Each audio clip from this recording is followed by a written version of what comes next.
And snow. Snow's fun. Yeah, I mean it's a good. I'll show you how I do snow, and it's an interesting one because um, you know usually when we are showing snow in a scene, um, you would default to making it all white, but actually much of the snow here is in shadow, Mm-hmm. and uh, you know the way the light is, it's pretty backlit, and we can see some clouds in the blue sky, but we've got some really dark um, passages here, like with the tree trunk and Mm-hmm. in the stones, Yeah, and like the grout so lines. Yeah. yeah, so there's a lot of shadow being cast over the snow. This will be a good. I think this is a good exercise. Um, Let me just start with the pencil, and again, this is a 9 by 12 piece of paper. I'm Mm-hmm. using kind of similar. Yeah, it's basically the same aspect ratio, the dimensions as this picture. Right. So you don't need to crop it that much. No. And I'm just going to be very loose here with the snow. I am leaving like a line there so I know where the snow, um, the base of the snow is on top of the wall. I'm now drawing the outline of the snow that's on the ground, and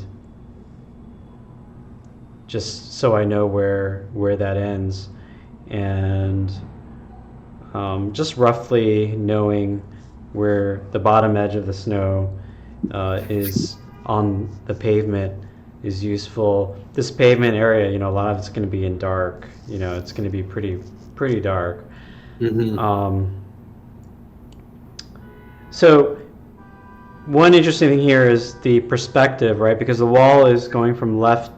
It's uh, coming out towards us and getting larger from left to right, Mm-hmm. and it's kind of tricky because the snow is covering up um, a bunch of the bottom left edge.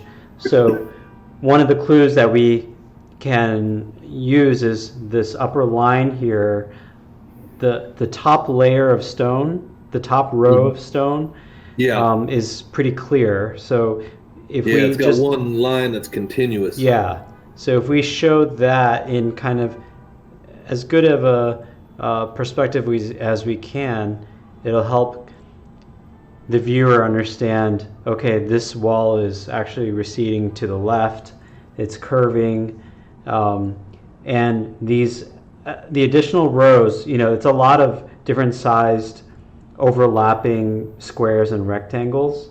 Mm-hmm. I'm not going to draw all those lines in right now. I'm going to use the brush to actually show the different sizes. So I'm not going to painstakingly draw all the lines.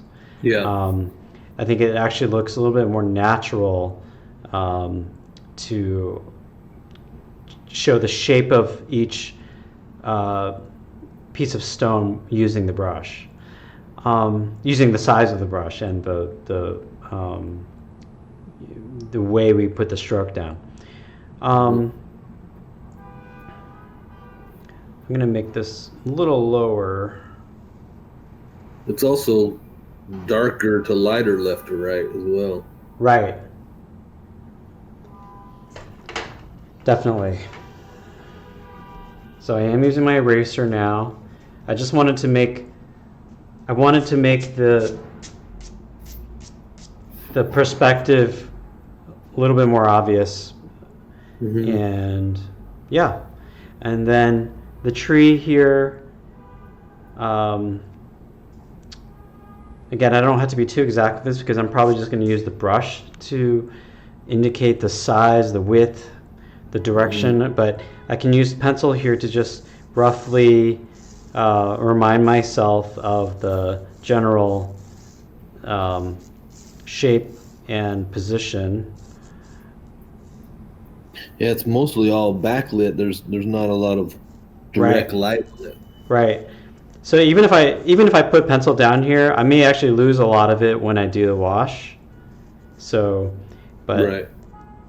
some of it will be there, and it'll be helpful. Yeah, things like you see the knots in the branches. Yeah. It's really fun to do that with the brush itself. Not as Yeah. fun to like try and draw it out with the pencil. The brush can really help it look more natural, and the showing the knots. It just feels a little bit easier doing it with the brush itself.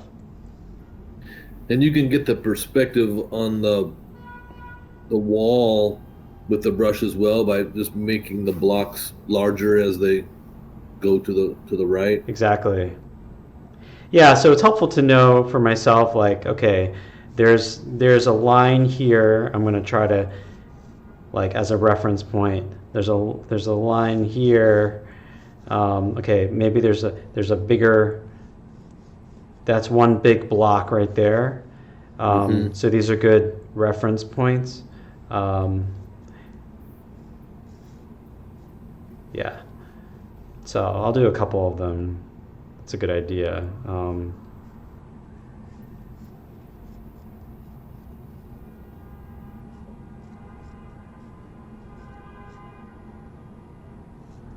Yeah, and as we go into the back left, the details just matter less and less. Yeah. And your mind will actually fill in a lot of it. So,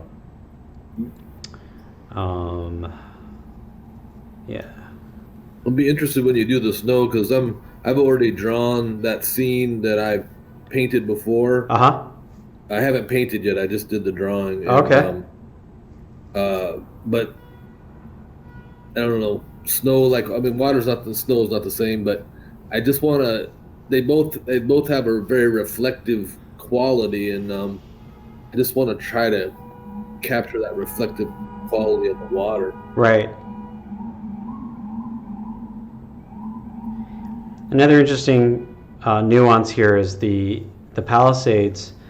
It's actually, to me, they look a little angled upward to the right. So that helps with creating some tension, some interesting juxtaposition with the angles that are coming this way on the wall. So the Palisades is going like that. The wall is coming like this. Right. Yeah. And so, yeah, I've done the top of the Palisades there.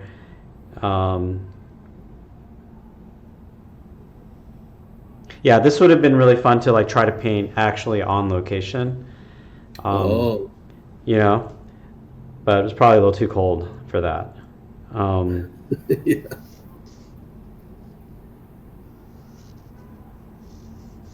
Why would it be fun to paint on location? What makes it?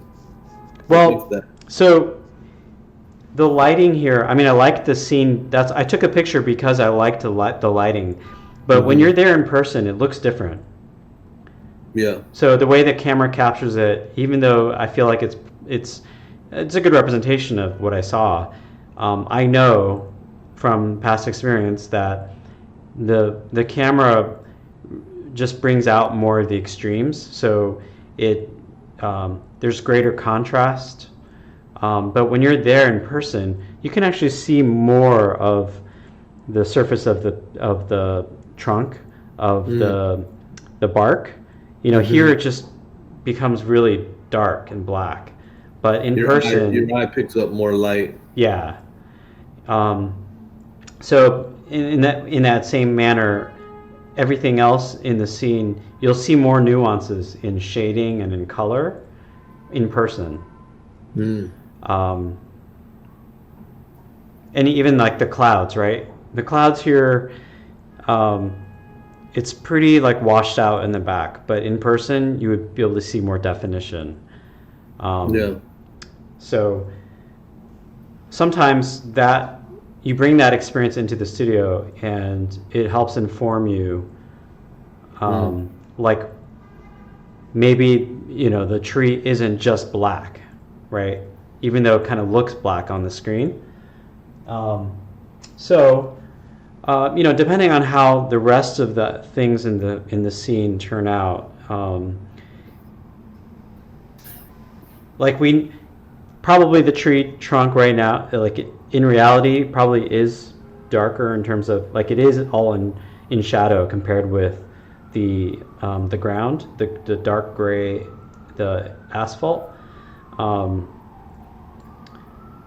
But yeah, in real life, you would probably see better how they're related in terms of values and color. And also, like, we know that there's color in the leaves. Yeah. But on the screen here, it's very hard to make it out.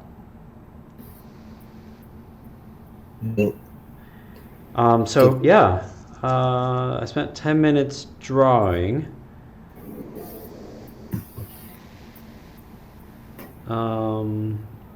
Yeah, and all these, like, there's dark spots in the snow, like leaves that are in the snow. We can deal with that just by, once we deal with the snow, we can put dark over those areas to indicate the leaves. So I'm not worried about like leaving space for them. Yeah, so just in terms of analyzing the scene, probably the most interesting, what's interesting to me and fun to capture is the Palisades, because that gives us a great sense of depth. So I'm just trying to think how I would do that, and probably staying on the cooler, meaning like bluer side of the spectrum. I don't know if you can tell, like there's a lot of blue. There's like, it's grayish bluish in the picture. Water probably reflects light up towards the Palisades, I would imagine. Yeah. And just because it's further away, right? So it's all the way across the river. So anything on the other side should naturally be more like a neutral. So it could start out as a blue, but we would want to. Honestly, it's going more towards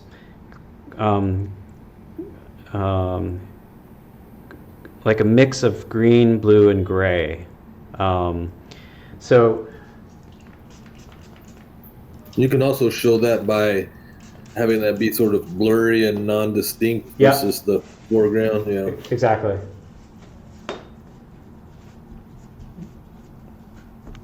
Just like last week where you had the redwood, you had that perspective. That you like that challenge, that perspective challenge. Yep. Let's just try something here.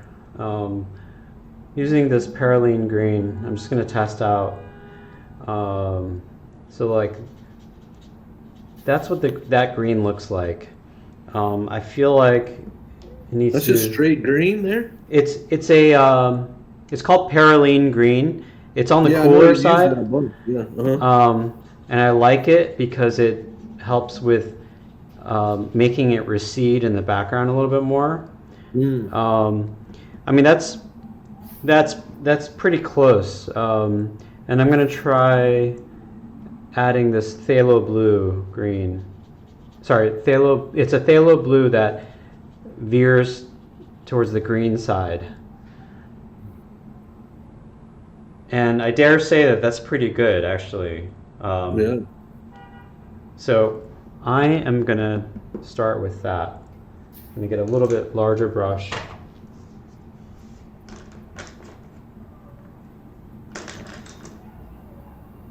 And what's cool about this is because it's so backlit and the Palisades is all the way on the other side, I would basically just do this. I would just cover that whole area behind the snow, right? Behind that top layer of snow, I'm going to cover all of the Palisades from left to right, even over the tree. I don't care about the tree trunk there. I'm just going to go right over it because we're going to cover it up later. Yeah. Yeah. Put the lighter values in now. Yep.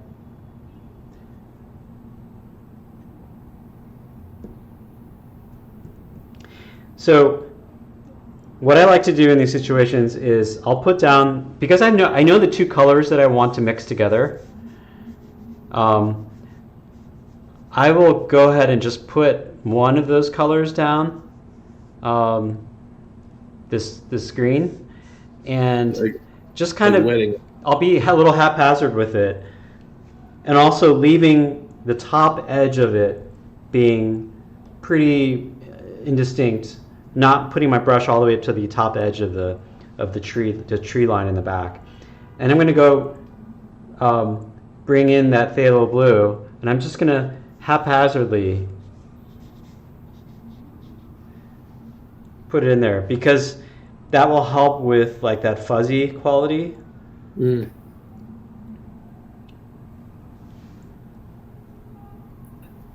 Your eye can't zero in on something particular, yeah. Right.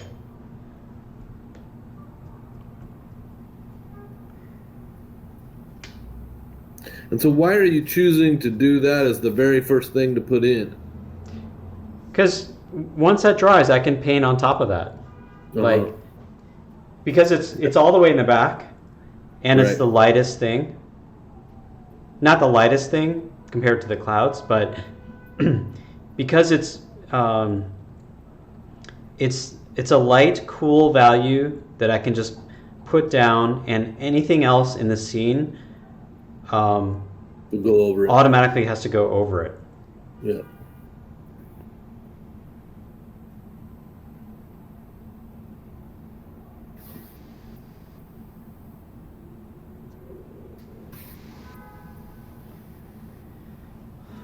So we'll just let that dry a little bit.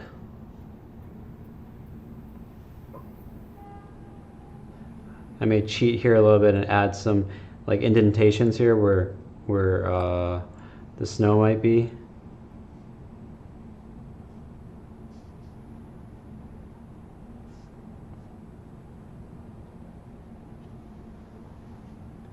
All right.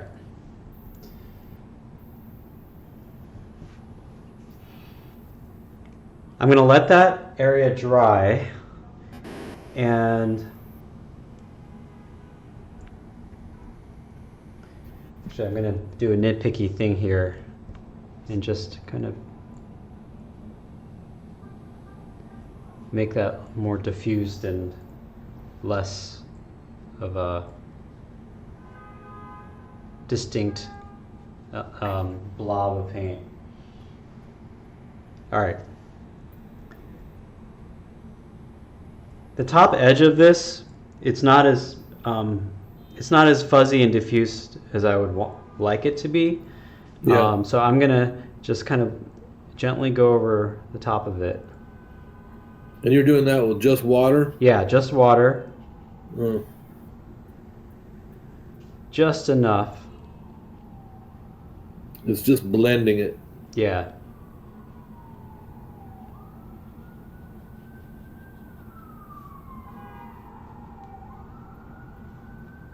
What size brush is that? This is a 10. Okay.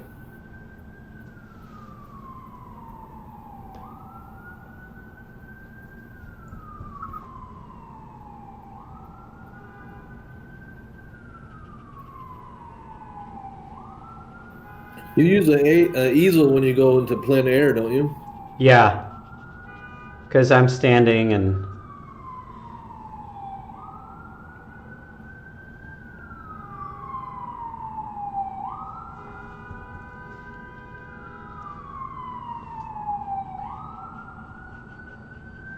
All right, I'm going to leave that alone. I'm going to look at the wall now. The wall...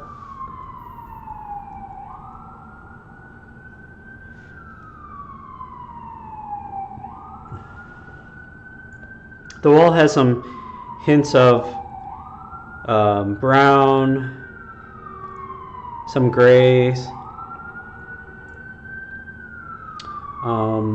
Let's see here. In the darker passages, maybe even that parylene green come to mind, but let me start with a burnt umber.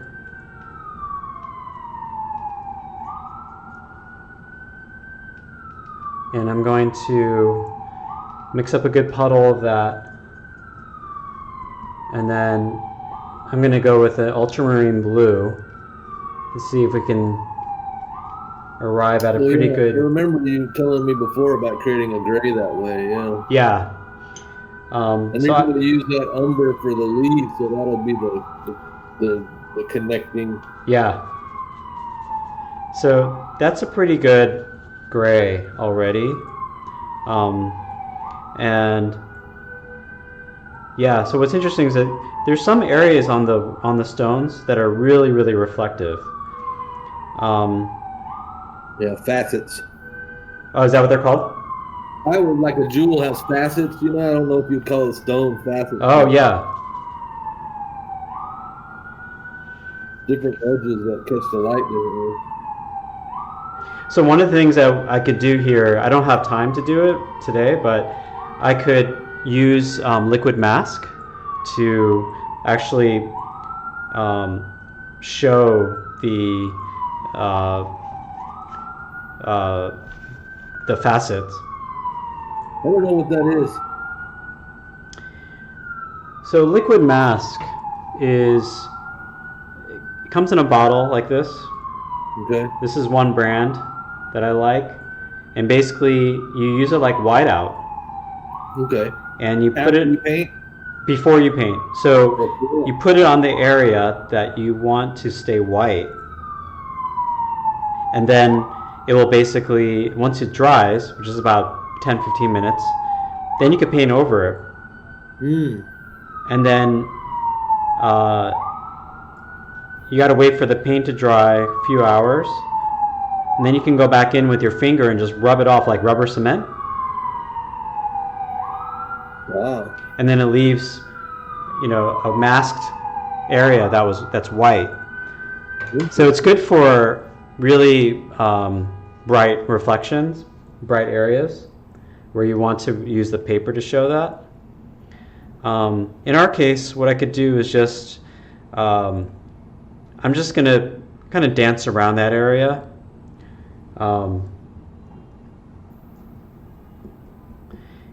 And I think I'm actually just going to treat the whole brick, the whole stone area using this gray mixture as a base.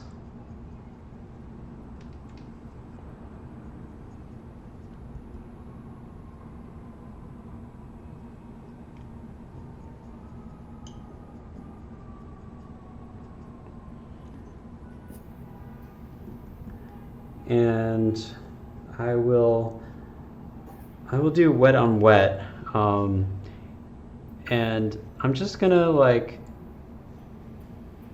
randomly leave a few areas completely dry, and see if we can kind of dance around these these white reflective facets, and we might get a similar effect as the photo. Hmm.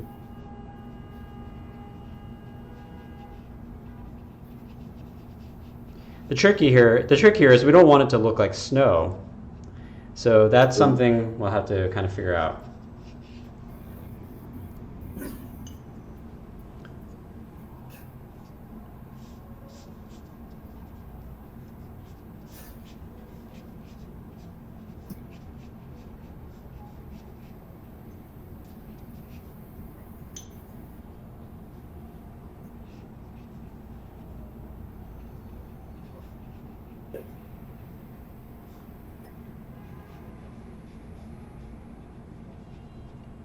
So I'm kind of just generally paying attention to the shape of the stones as I see them in the picture, but I'm not too worried about being completely accurate, and that's kind of the beauty of these types of scenes.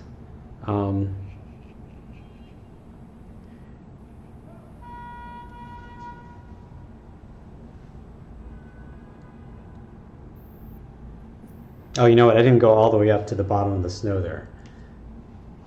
So I'm gonna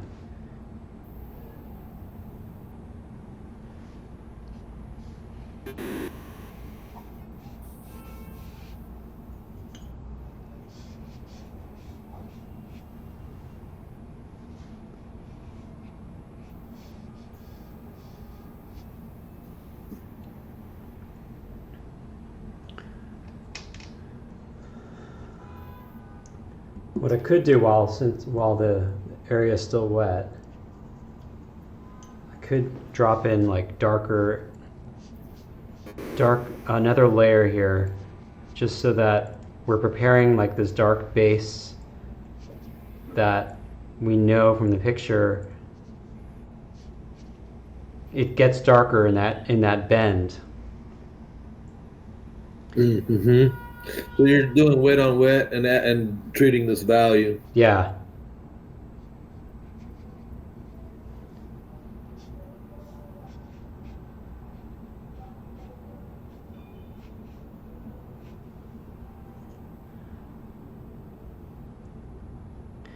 And you're still sort of approximating the block shapes. Exactly. And some of those lines we can actually put in while this is wet, but I'm gonna let that dry a little bit more.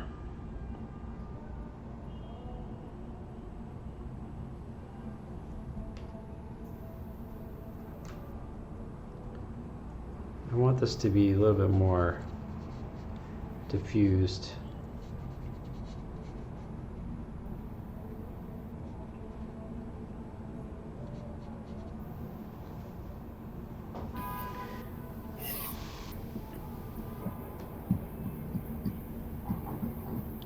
And I'm going to go ahead and do the asphalt in a similar way, where basically I'm going to do wet on wet, so I can lay down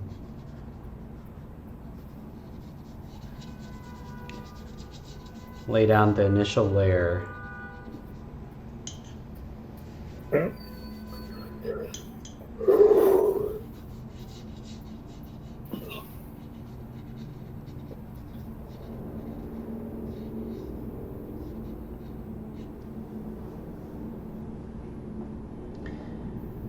And while it's still wet, I can mix a little bit more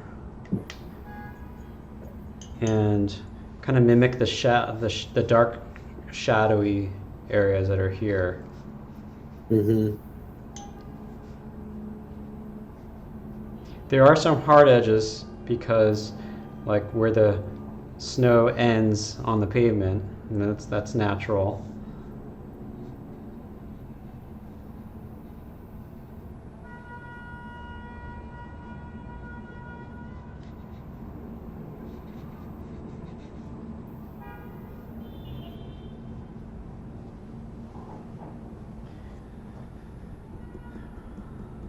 All right.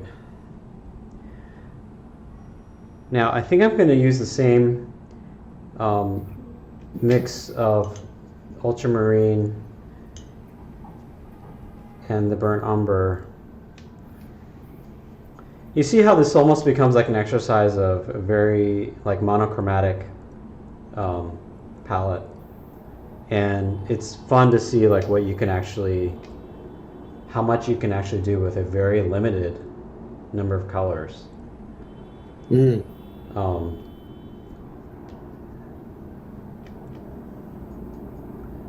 So this is really dark. Kind of what you said to us before in the class, which is using value instead of color. Yep. So see here, I'm using the edge of the brush to make some of these knots.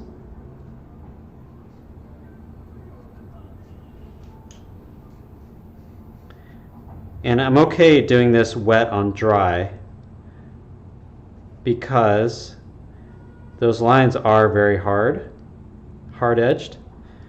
And right. That's how they're not as diffuse. Right. That's interesting. Yeah, okay. So I'm okay with that.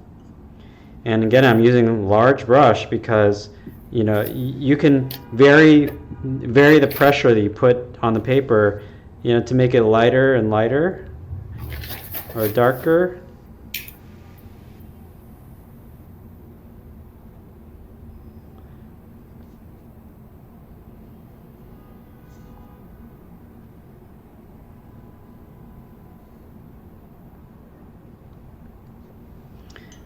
Yeah, so this is, I like doing this because it just feels really organic.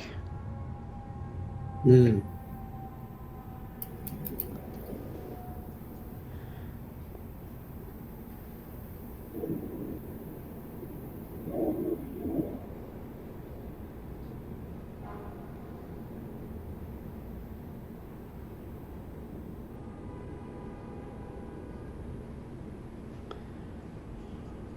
So I mixed up a pretty big puddle of that, so that I knew this was gonna take up a little bit more time in terms of area to cover. So I didn't want to have to run out. I didn't want to run out of paint midway. Oh, you mixed up plenty.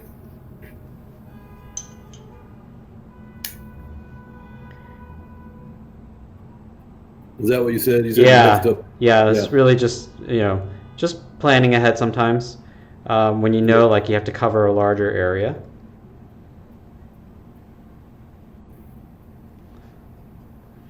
And you can see how, like, you don't have to be too exact with this type of landscape. And even if you leave gaps here, it looks normal. Yeah. Because it just signifies that sometimes it's a thinner branch, and that's what happens. Like,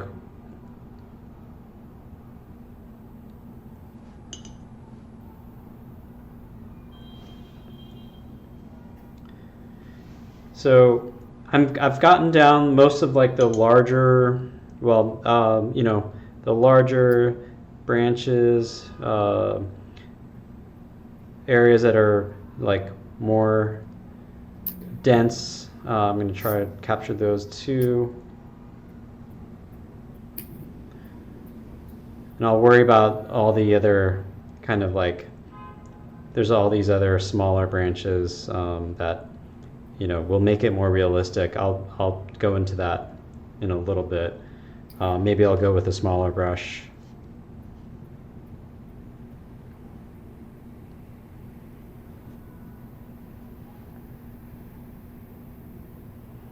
Yeah. This is a fun part for me.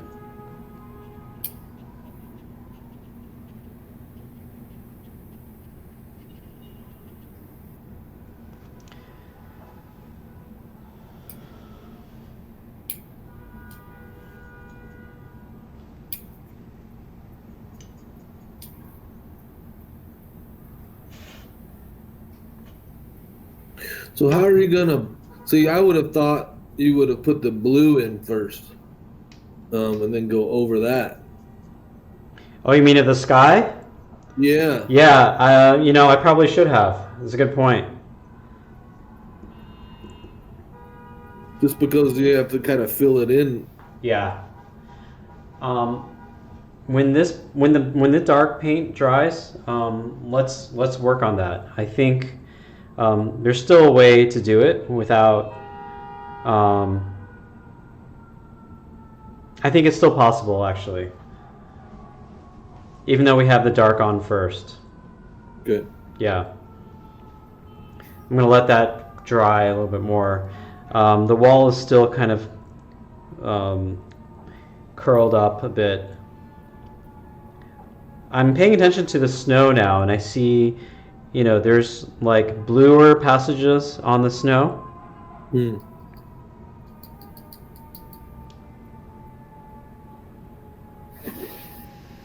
Yeah, you're right. It's pretty blue, actually, in these shadow areas. Yeah, I see that. That is.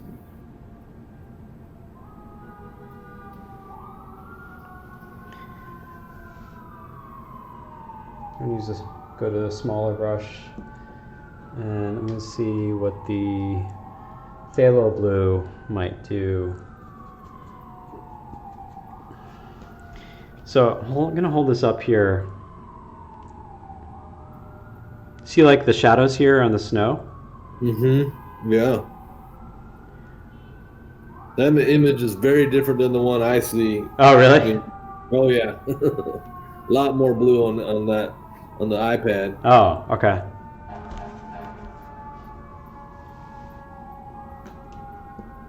But I could still see it when you pointed it out, especially in the Yeah. shadow. So I'm gonna go, especially to the area of the wall that's on this side. It's pretty much all in shadow to various degrees. I'm gonna lay down, put some water here. I'm gonna go as far as here.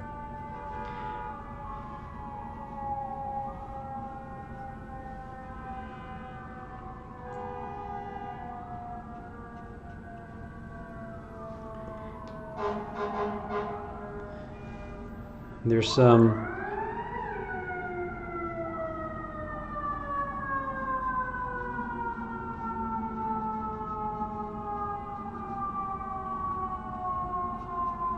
and it's okay to be like really light with this because I'm still letting I'm putting down a base layer here because I want to. It's easier for me to assess like the values needed if I put something down. Okay.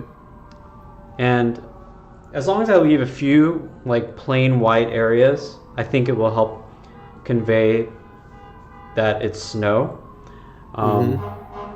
So we actually don't need to leave a lot of white space to show that it's snow.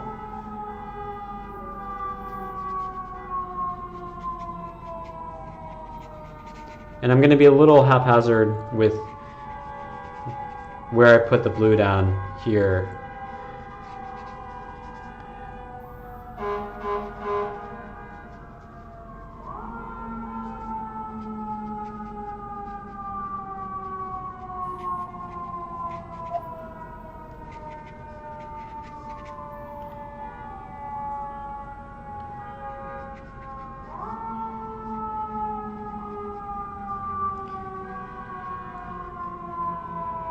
I think it's okay to be somewhat haphazard about this as long as you're not like defying too much physics or you know, it's okay if you're not getting it exactly the way it is in the picture. Yeah, it's chunky.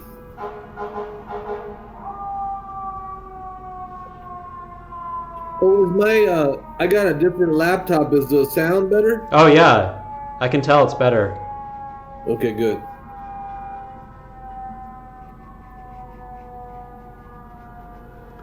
Yeah, so these are pretty soft edges to the blue, and I feel like that's going to really help in a few minutes. The blue up here on the top layer of snow on the wall has pretty much dried, and I'm gonna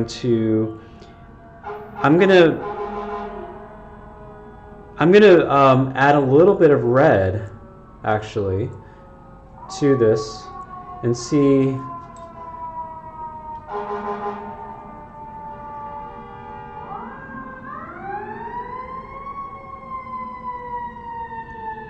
A cooler red. this is an anthracenoid red. And what I want to do is get it a little bit closer to purple.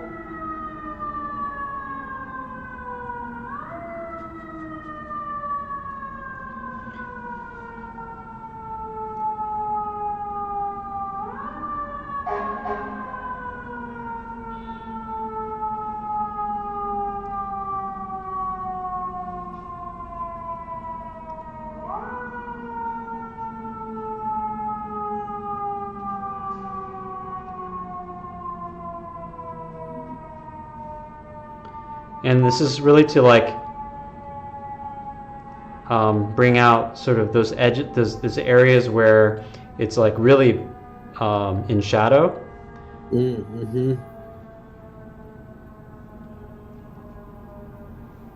I think purple helps to accentuate that.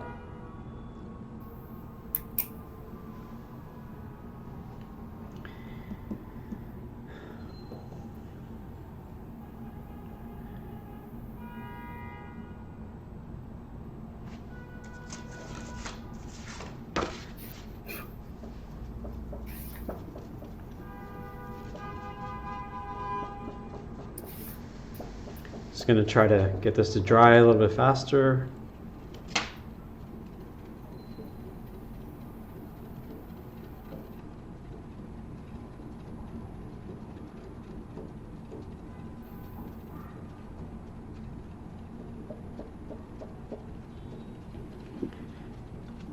Let's see what we can do about the sky.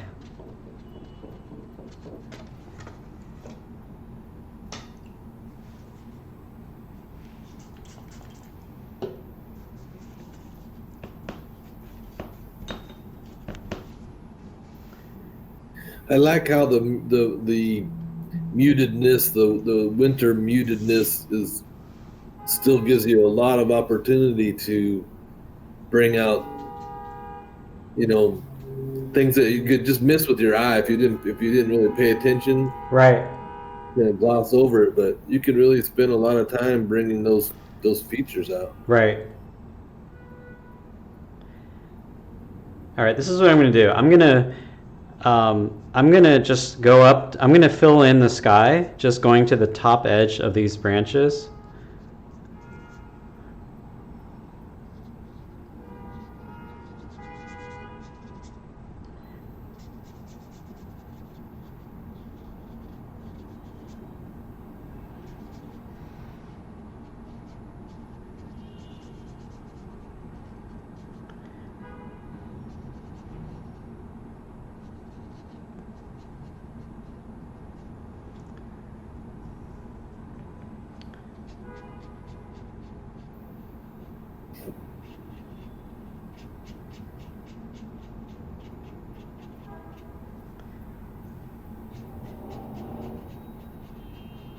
Yeah, even though I normally would have done the blue first. This is a good exercise anyway, just to see what happens. Yeah. So you can see how I put in water first, and I filled in the blue from the top of the page, and kind of just letting it do its thing. There's a little too much water here, but where it's diffusing, it almost feels like the clouds. Right. Yeah. So in some ways we can salvage it still. We can maybe put a bit here, as if there's a little bit of I picked the wrong dish there, but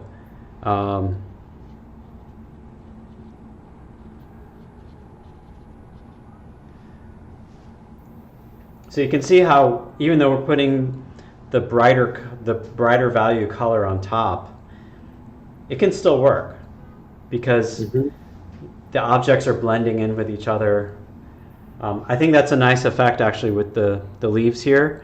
We can go back in, once that dries, we can go back in and make them, add a little bit of dark to them, so they feel more like objects that are in the foreground, or at least in the midground. Yeah. So I'm going to try to go back into the stones here.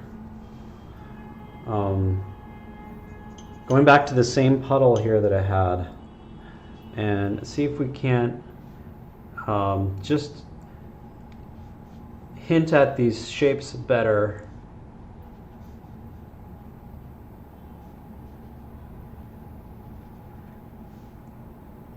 And this is really just to use the dark paint to capture some of the large shapes of the stonework, and I would go back in and I would go back in and basically lift out some areas to show like, okay, this is where one block ends, this is where one is in shadow. But this right now, I'm filling in some pieces so I know where to put some of these dark lines in later, because Mm. I'll probably go back in with a, maybe even like the darkest, maybe the really dark Payne's gray, and um, put in some of those lines. Okay. So you're just leaving that white space as the place where the darker lines will go. I'm leaving the white areas where I sense that there's more the bricks that are in the light um, need to be this the whole area to the right. It needs to have more exposure to the light. So Yeah. um, maybe what I'll do here, like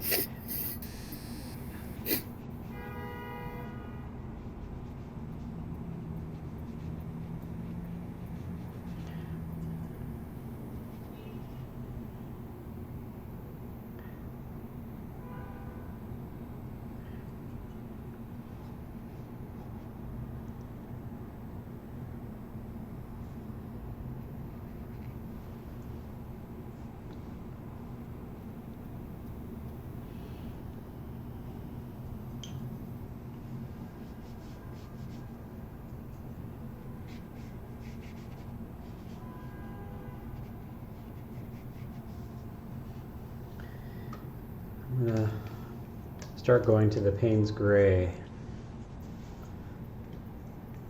I'm putting it into the color that I had mixed here. Okay.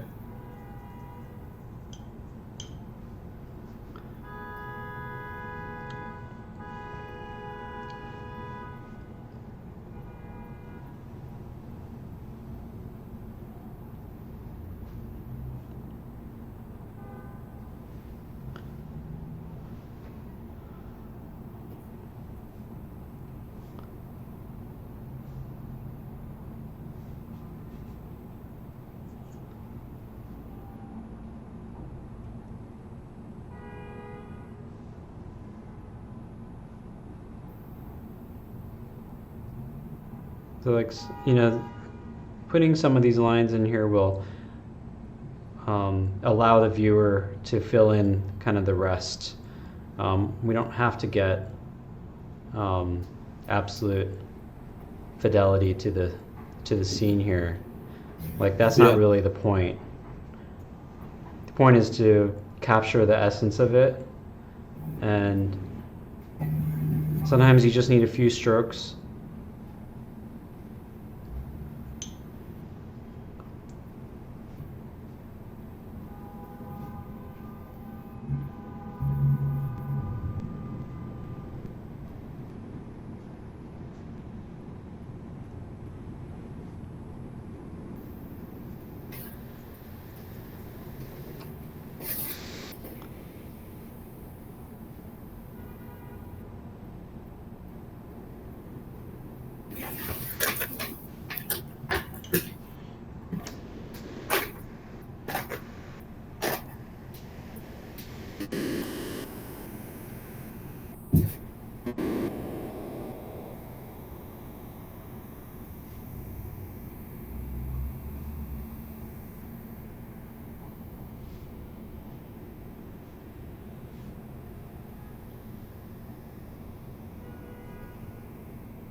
So yeah, just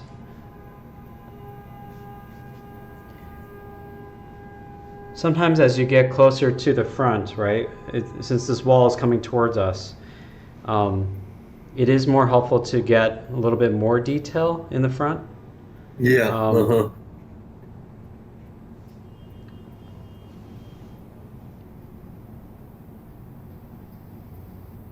I'm just really appreciating those stonemasons. Good grief.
So I would, to make this a little bit more realistic, I would want to blend these in a little bit more, so that these lines aren't like super sharp all over, a little bit less cartoony, and also just Hmm. add more shading, so that the rocks aren't just like these flat, um, flat surfaces.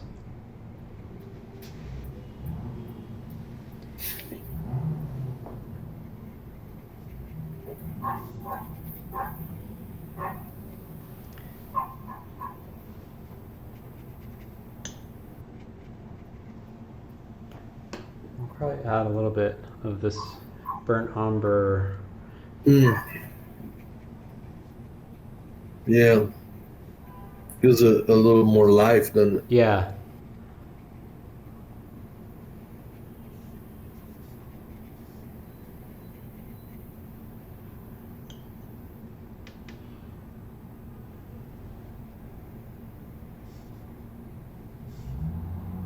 Using that for some of the leaves here.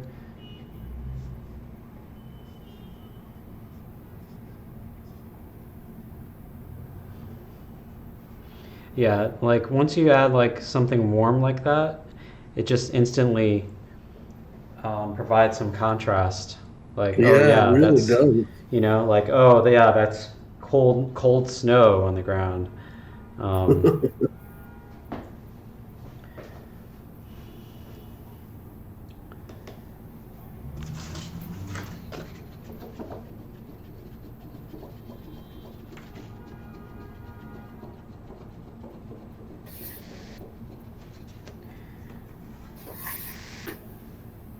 so where, there are a lot of these really fine branches, I'm not going to draw Hmm. every single one of those, but Yeah. actually, what can be useful is to actually do a very light wash of, um, what those branches might kind of feel like, and it's almost like they're, if you squint, they're almost like a furry object. They kind of make up a furry mass. So Hmm. what I'm going to do is I'm going to just, Like a mat.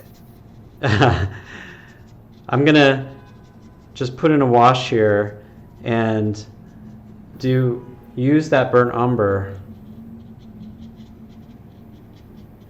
Mm.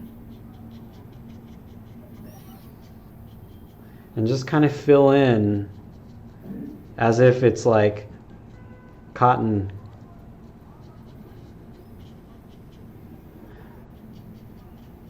Mm.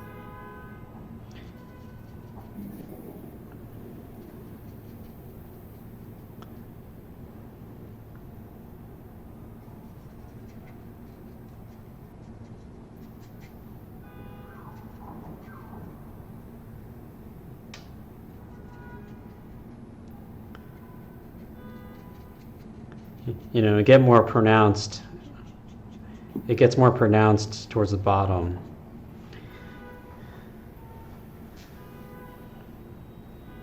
And then if I go over that with a few finer lines of dark using the Payne's Gray, using a pretty, it's a wet on, I'm using a good amount of pigment on my brush, Hmm. to help get this across. Um, Actually, this brush is too big, but I'm going to use the brush to just fill in some more of these dark areas. Okay. And then I'll turn to the much finer brush to get, um, those like wispy,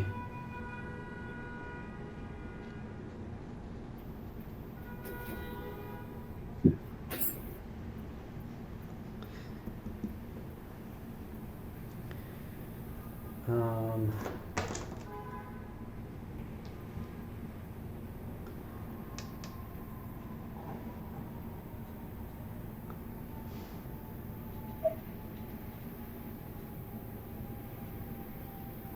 A little too dark.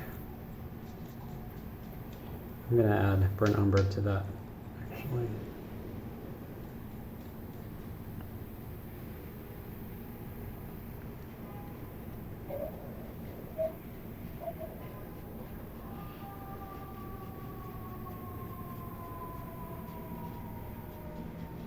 So you see, I've actually ended up covering up a lot of the Palisades, that original wash that we did, and that's okay because we really just need a hint of it, right? Because it's not that prominent in the photo either.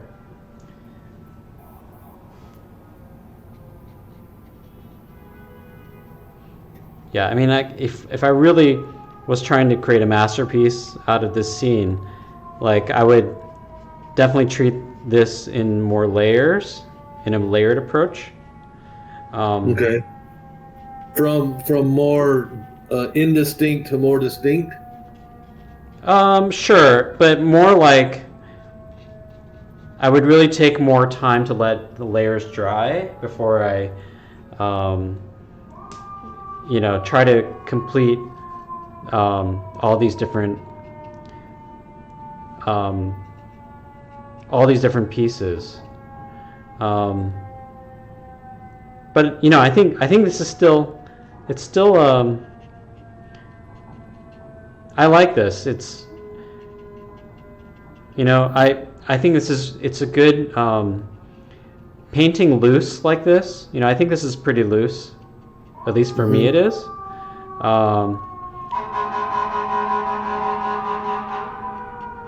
It's good practice.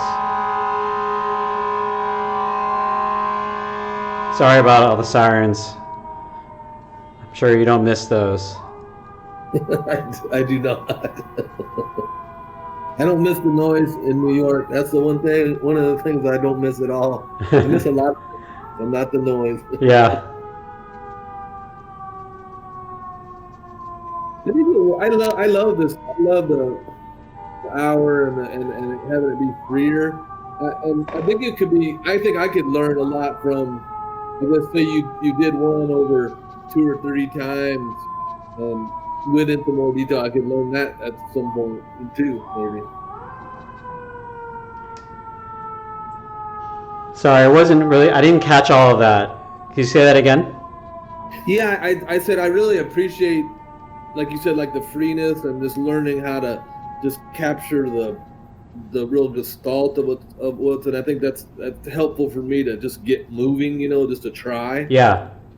And I don't know if in the future maybe I might benefit from if you took a scene through a couple or 3 sessions, where I could see you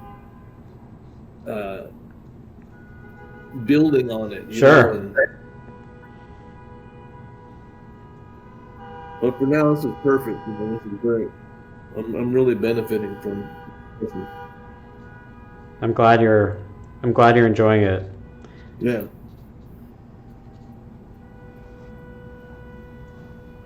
So yeah, this is an example where the snow is actually not very bright in the scene. So, and how do we get across the fact that it's snow?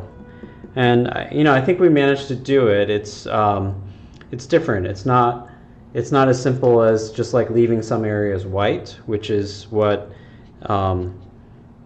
many scenes like. That's how I would have approached the typical snow scene. Well,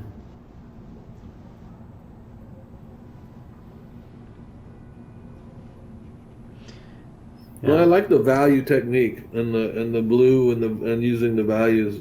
I think it's.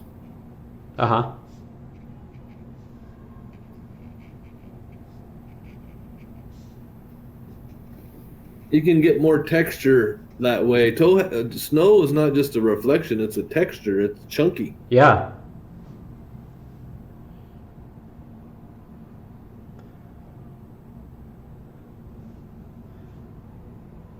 I mean, water lies flat unless it's waving, and snow has got a lot of verticality to it. Right. Yeah, I mean, it's really like, how do you paint like, it's not mud, but it's sort of a compound. It's something that just sits on the ground, on the surface of things, right? And it Mm-hmm. has a three-dimensional aspect to it. Yep.